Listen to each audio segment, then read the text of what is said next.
इसका second part देखते हैं। क्राउन प्रिंस जंगजंग Bahadur grew taller and stronger day by day. तो वो जो छोटे से प्रिंस थे जंगजंग बहादुर, वो दिन ब दिन और टॉलर बढ़ते गए और स्ट्रॉन्ग होते गए। No other miracle marked his childhood days apart from the event already describe.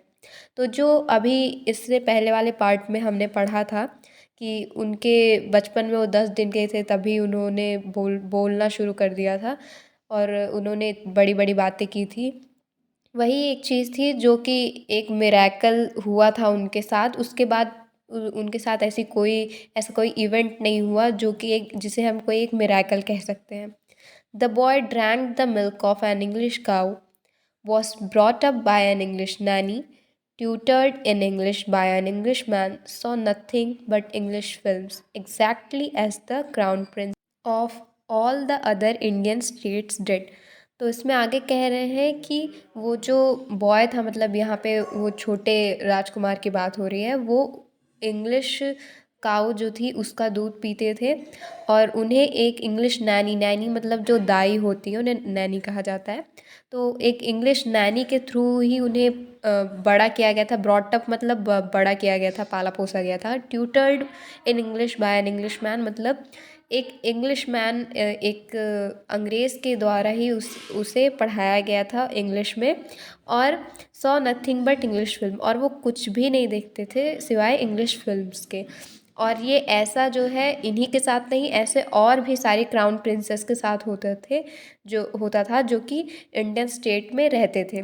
When he came of age at 20, the state which had been with the court of wards until then came into his hands.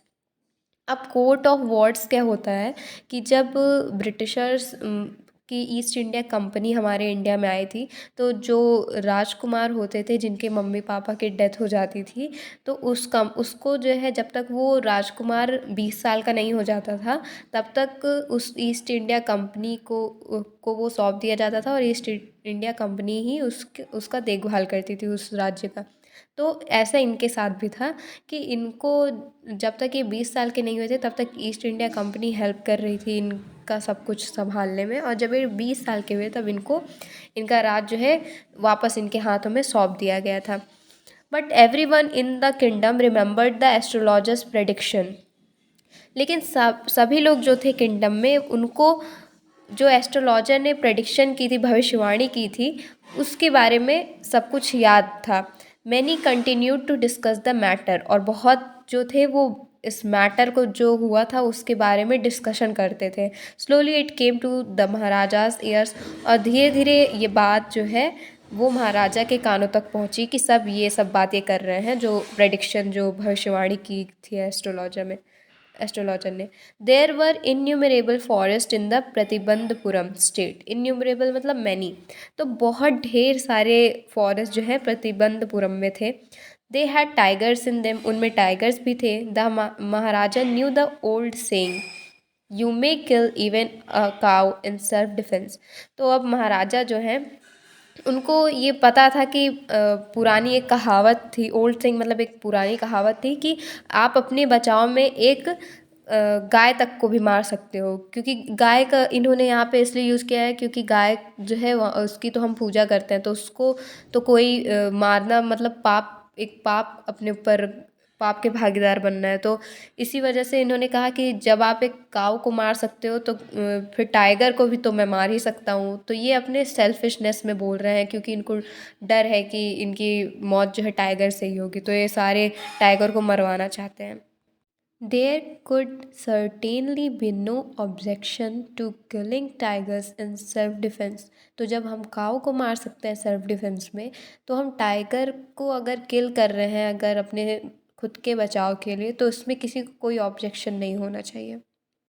The Maharaja started out on a tiger Hunt. तो अब जो महाराजा होते हैं वो tiger के शिकार के लिए निकल पड़ते हैं। The Maharaja was thrilled beyond measures when he killed his first tiger. तो थ्रिल्ड मतलब वेरी एक्साइटेड, और बियॉन्ड मतलब अपार, मतलब जिसकी कोई लिमिट ना हो। तो जो महाराजा थे जब उन्होंने अपना पहला टाइगर जो था उसे मारा, तब उनकी खुशी का ठिकाना नहीं था। He sent for the state astrologer and showed him the dead beast. Beast मतलब होता है जानवर। तो उन्होंने सेंट फॉर का मतलब भेजा नहीं, इसका मतलब है कि बुलाया। सेंट फॉर एक फ्रेज है। तो he sent for the state astrologer, उन्होंने स्टेट एस्ट्रोलॉजर को बुलाया और उन्हें उस मरे हुए जानवर को दिखाया। वॉट डू यू से नाउ, ही डिमांडेड। अब राजा कहते हैं कि अब आप क्या कहना चाहेंगे। Your majesty may kill 99 tigers in exactly the same manner, but the astrologer drawled. Drawled का मतलब है भुनभुनाना, और इंग्लिश में अगर कहें तो मम्बल। तो इसमें एस्ट्रोलॉजर भुनभुनाते हुए थोड़ा स्लो वॉइस में कहते हैं, योर मैजेस्टी मतलब राजा को संबोधित करते हुए कहते हैं कि महाराज आप पूरे 99 टाइगर तो मार सकते हैं ऐसे ही सेम मैनर में, बट अब जब वो बट कहते हैं तो राजा कहते हैं but what, speak without fear, लेकिन क्या, बिना डरे बोलिए। But you must be very careful with the 100 tiger, लेकिन आपको बहुत सावधान रहना पड़ेगा उस 100वें टाइगर से। फिर एस्ट्रोलॉजर के ऐसे कहने पर राजा पूछते हैं what if the 100 tiger were also killed, तब क्या होगा जब 100वां टाइगर भी मैं मार दूँ तो। Then I will tear up all my books on astrology, set fire to them and I shall cut off my tuft, crop my hair short and become an insurance agent, the astrologer finished on an incoherent note. Tuft का मतलब होता है चूनी, जो कि पंडित लोग रखते हैं, और इनकोहेरेंट नोट का मतलब होता है अनक्लियर वॉइस। तो राजा के ऐसे कहने पर कि मैं 100वां टाइगर भी मार दूँ तो क्या होगा, तो इस पे एस्ट्रोलॉजर कहते हैं कि तब मैं अपनी सारी किताबें जो कि एस्ट्रोलॉजी पर मैंने रखी हैं उनको सबको मैं चीर के फेंक दूंगा, फाड़ के, और मैं अपनी चूनी को काट दूंगा, अपने बालों को भी शॉर्ट कर लूँगा और एक इंश्योरेंस एजेंट बन जाऊंगा अपने प्रोफेशन को छोड़ करके। इससे एस्ट्रोलॉजर बहुत ही अनक्लियर वॉइस में बोलते हैं, मतलब ये बात मतलब एक पंडित के लिए बोलनी बहुत बड़ी बात है कि अपनी चूनी को कटवा दूंगा ये वो। तो इस तरह से वो थोड़ा नर्वस होकर के बोल रहे थे, इसलिए थोड़ा अनक्लियर थी उनकी आवाज़। From that day onwards, it was celebration time for all the tigers inhabiting Pratibandapuram. तो सेलिब्रेशन टाइम यहाँ पे जो यूज़ किया है गया है, ये एक आयरनिकल वर्ड है जो कि नैरेटर ने यूज़ किया है। यहाँ पर सेलिब्रेशन टाइम टाइगर्स का क्यों होगा जब उनकी हंटिंग हो रही है। ये आयरनी का मतलब होता है आप कहते कुछ और है लेकिन उसकी मीनिंग कुछ और होती है। तो ये सेलिब्रेशन टाइम नहीं था टाइगर के लिए, बल्कि अब तो वो और डरे हुए रहते थे। उस दिन के बाद से टाइगर्स जो है वो बहुत डरे रहते थे, जो इनहैबिटिंग मतलब जो वहाँ के निवासी थे, प्रतिबंधपुरम के जो निवासी टाइगर थे। The state ban tiger hunting by anyone except the महाराजा।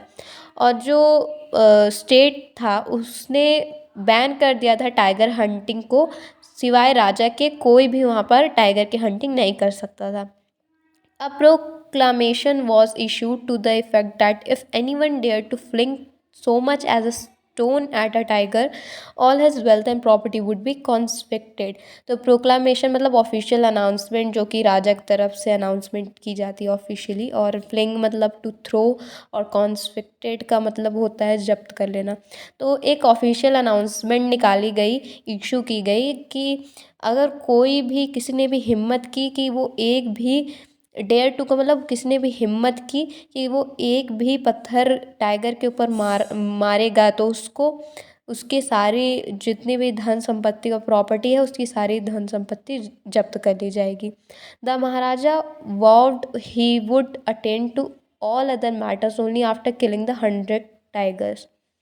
तो वॉर्ड मतलब होता है कसम खा लेना। तो महाराजा ने कसम खा ली थी कि मैं सारे राजपाट का काम जो है तभी करूँगा जब मैं 100 टाइगर को मार लूँगा। Initially the king seemed well set to realise his ambition. तो शुरुआत में तो एकदम ऐसा लगा कि राजा जो है वो अपने एम्बिशन को, इस सपने को कि मैं 100 टाइगर मार लूँगा, इसको पूरा कर लेंगे। Not that he face no dangers, ऐसा नहीं था कि उनको किसी डेंजर का सामना नहीं करना पड़ा, बल्कि बहुत से डेंजर्स थे जिनका सामना उनको करना पड़ा था टाइगर को किल करते समय। There were times when the bullet missed its mark, the tiger leaped upon him and he fought the beast with his bare hands. तो ऐसे भी टाइम आता था, ऐसा भी समय आता था जब उनकी बुलेट जो थी वो अपना निशाना चूक जाती थी और टाइगर जो था उनके ऊपर छलांग लगा लेता था। लीप्ड अपॉन मतलब छलांग लगा लेता था और उसको और उनको उस जानवर बीस्ट मतलब जानवर से अपने हाथों से लड़ना पड़ता था, क्योंकि उनके पास कोई वेपन उस टाइम उनके हाथ में नहीं रहता था। Each time it was the Maharaja who won, और हर बार जो था जो जीतता था वो महाराजा ही थे। टाइगर को वो मार गिराते थे अपने बेयर हैंड से भी। At another time he was in danger of losing his throne. तो अब ऐसा भी समय आया था कि उनको अपने राजपाट से हाथ धोना पड़ता। High ranking British officer visited Pratibandapuram. एक हाई रैंकिंग ब्रिटिश ऑफिसर था जो कि प्रतिबंधपुरम में आया था। He was very fond of hunting tigers and fonder of being photographed with the tigers he had shot. तो फॉन्ड मतलब कि पसंद होना, फॉन्डर का मतलब और पसंद होना, मतलब बहुत पसंद होना। तो उनको जो है हंटिंग करना टाइगर की बहुत पसंद थी, और उनको उससे भी ज़्यादा पसंद था कि वो टाइगर जो मरा हुआ है उसके साथ फ़ोटो शूट करवाएं अपना। As usual he wish to hunt tigers in Pratibandhapuram. तो जैसे उनको टाइगर की हंटिंग इतनी पसंद थी तो उन्होंने इच्छा प्रकट की अपनी कि वो प्रतिबंधपुरम में अब टाइगर को हंट करेंगे। But the Maharaja was firm in his resolve. Resolve का मतलब कि संकल्प जो उन्होंने लिया था कि मैं ही मारूंगा और कोई नहीं मारेगा। तो राजा जो थे फर्म मतलब कि एकदम डिटरमिन्ड, कि दृढ़ निश्चय कर लेना किसी चीज़ का। तो एकदम स्ट्रांगली वो इस चीज़ को अपना संकल्प जो था उस पर वो एकदम अडिग थे कि मैं ही इन्हें मारूंगा। और ही रिफ्यूज़्ड परमिशन। तो उन्होंने जो परमिशन थी कि टाइगर हंटिंग करने की उस ब्रिटिश ऑफिसर को नहीं दी। I can organise any other hunt. मैं कोई और हंट करने के लिए और किसी शिकार पे चलने के लिए तैयार हूँ, और कोई शिकार आपको करने दे सकता हूँ।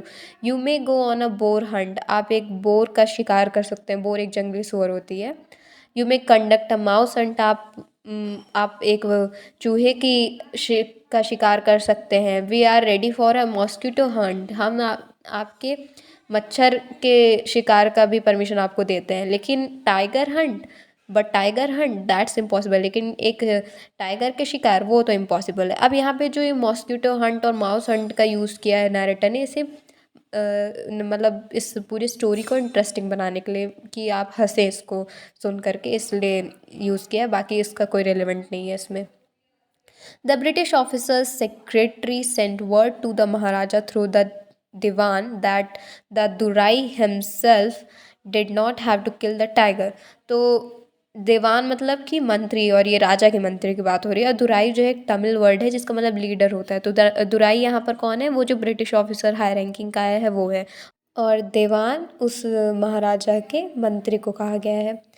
द ब्रिटिश ऑफिसर सेक्रेटरी मतलब जो ब्रिटिश ऑफिसर के सेक्रेटरी जो उनके साथ आए थे, सेंट वर्ड मतलब कि उन्होंने कुछ चीज़ें बोली उस मतलब टाइगर किंग जो महाराजा हैं उनके दीवान को कही कि ये जा कर के आप अपने महाराजा को कह दीजिए कि जो दुराई है मतलब जो ब्रिटिश ऑफिसर आए हुए हैं वो खुद से हंटिंग नहीं करेंगे, खुद से टाइगर को नहीं मारेंगे। The Maharaja could do the actual killing. Maharaja खुद मार दे टाइगर को। What was important to the Durai was the photograph of himself holding the gun and standing over the tigers carcass. तो कैरकस मतलब डेड बॉडी। तो जो सबसे महत्वपूर्ण चीज़ है दुराई के लिए मतलब ब्रिटिश ऑफिसर के लिए, वो बस एक फ़ोटो खिंचाना चाहते हैं। खुद गन लेकर के खड़े रहें उस मरे हुए टाइगर के पास। उनको कोई खुद की किलिंग करने का कोई शौक़ नहीं कि खुद से मारे, उनको बस फ़ोटो खिंचाने का शौक़ है। But the maharaja would not agree even to this proposal. लेकिन जो महाराजा थे वो इस प्रपोजल पर भी एग्री नहीं किए। अब ऐसा क्यों था कि मतलब अब वो तो मना भी कर दे रहे हैं कि मैं नहीं मारना चाहता हूँ, बस फ़ोटो खिंचवाने दीजिए, इस पर भी राजा मना कर देते हैं। इसका रीज़न ये था कि if he relented now, what would he do if other British officers turned up for tiger hunts, relented मतलब मान गए। अगर वो अभी इस बात के लिए मान गए तो वो बाद में फ्यूचर में क्या करेंगे, जब ऐसे ढेर सारे ब्रिटिश ऑफिसर यहाँ पर आएंगे टाइगर के शिकार के लिए और फ़ोटो खिंचवाने के लिए, तो ऐसा तो नहीं कर सकते बिल्कुल। Because he prevented a British officer from fulfilling his desire, the Maharaja stood in danger of losing his kingdom itself. क्योंकि उन्होंने एक ब्रिटिश ऑफिसर को मना कर दिया था उसकी इच्छा को पूरा करने से, तो महाराजा जो थे अब वो उनको लग रहा था कि उन कहीं उनसे उनका राजपाट न छीन लिया जाए। Danger of losing his kingdom itself मतलब कि उनके राजपाट का छिन जाने का खतरा था। The Maharaja and the Diwan held deliberations over this issue. Deliberations का मतलब होता है डिस्कशन, तो महाराजा और उनके मंत्रियों के बीच में इस मैटर पर चर्चा चली कि कहीं हमारा राजपाट ना छिन जाए तो अब हमें क्या करना चाहिए। तो इसका रिजल्ट ये निकल के आया कि a telegram was dispatched forthwith to a famous British company of jewellers in Calcutta. Dispatch का मतलब होता है सेंड भेजना और फॉर्थविथ का मतलब होता है तुरंत। तो इसका रिजल्ट ये हुआ कि टेलीग्राम के थ्रू एक एक टेलीग्राम भेजा गया जिसमें कुछ चीज़ें लिखी गई थी ब्रिटिश कंपनी ऑफ ज्वेलर्स को जो कि कलकत्ता में है, और उसमें लिखा था कि send samples of expensive diamond rings of different designs. आप हमें सैम्पल भेजिए, एक्सपेंसिव मतलब कि बहुत महंगी रिंग्स जो कि डायमंड की बनी हो और डिफरेंट डिफरेंट डिज़ाइन की हो, वो आप हमें भेजिए। सम 50 रिंग्स अराइव्ड, कुछ 50 रिंग इनके पास आई।